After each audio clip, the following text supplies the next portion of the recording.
প্রিয় দর্শক, আজকে এবিডিবিটের বিষয় residential certificate part 2। Hello everyone, welcome back to our channel all code work. প্রথমে এই এপিডিবিটের বিস্তারিত আলোচনা করে নেওয়া যাক। কেউ একজন আগে এক জায়গায় বসবাস করত, কিন্তু এখন সে অন্য জায়গায় বসবাস করছে।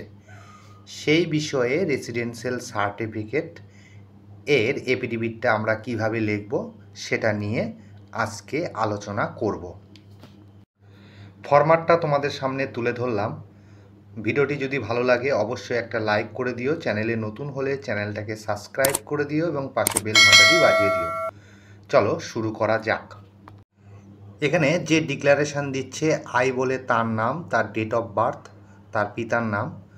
প্রথমে প্রেজেন্টলি রিসাইডিং অ্যাট, অর্থাৎ বর্তমানে যেখানে বাস করছে তার village, post office, PS, district, pin number দিতে হবে। তার সাথেই পার্মানেন্ট রিসাইডিং অ্যাট ভিলেজ, অর্থাৎ তার হলো স্থায়ী ঠিকানা, village, post office, PS, district, pin number দিতে হবে। বাই রিলিজন, সে হিন্দু, মুসলিম, খ্রিস্টান যেটা হয় সেটা দিতে হবে। বাই ন্যাশনালিটি অবশ্যই Indian, do hereby declare as under. আমি যেটা বলতে যাচ্ছি সেটা নিচে দেওয়া আছে। এইভাবে এটা প্রথম হেডিংয়ে প্রায় সব এপিডিবিটে থাকে, কিছু কিছু চেঞ্জ হয়। 1 নম্বর পয়েন্টটা সব এপিডিবিটেই আমরা লক্ষ্য করি বা দেওয়া থাকে, সেটা হলো that I am presently residing at of the above mention address and I am an Indian citizen. এটা 1 নম্বর পয়েন্টটা সব এপিডিবিটেই থাকে। 2 নম্বর পয়েন্টটা লক্ষ্য করো এবং গুরুত্বপূর্ণ। That my presently residing at, অর্থাৎ বর্তমানে যেখানে বসবাস করছি তার পুরো ঠিকানাটা দিতে হবে, village, post office, PS, district, pin number. Which has been recorded in my Aadhaar card, voter card and ration card. এই রিসাইডিং অ্যাট বা অ্যাড্রেসটা কোথায় লেখা আছে? আমার আধার কার্ড, ভোটার কার্ড, রেশন কার্ডে লেখা আছে।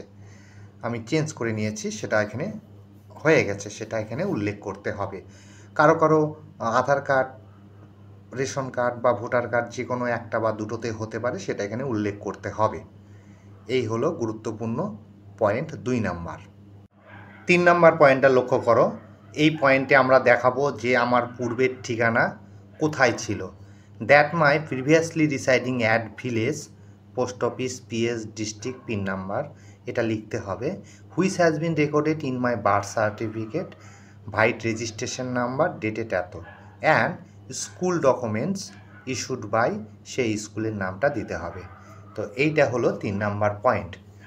এখানে তোমার আগের ঠিকানা এরপরে পরের ঠিকানা দুটোই উল্লেখ করতে হবে। 4 নাম্বার পয়েন্টটা that I have been leaving at the present address for the last, কেউ 5 বছর বা 10 বছর বাস করছো সেটা এখানে দিতে হবে, 10 ইয়ার্স বা 20 ইয়ার্স দিতে হবে। The above statement are to the best of my knowledge and belief, if the above statement are found to be false I shall be punishable under section 229 BNS. এটা সব এপিডিবিটে থাকে বা লিখতে হয়। ডিক্লারেন্ট যে আবেদন করছে বা যে বলছে কথাটা তার নাম হবে, নিচে উকিলবাবু আইডেন্টিফাই করবে। তো এই হলো বিষয়। ভিডিওটি যদি ভালো লাগে অবশ্যই একটা লাইক করে দিও। আর হ্যাঁ, এই ফরম্যাটটি আমার ডিসক্রিপশান লিঙ্কে দেওয়া থাকবে, সেখান থেকে তোমরা ডাউনলোড করে নিতে পারবে।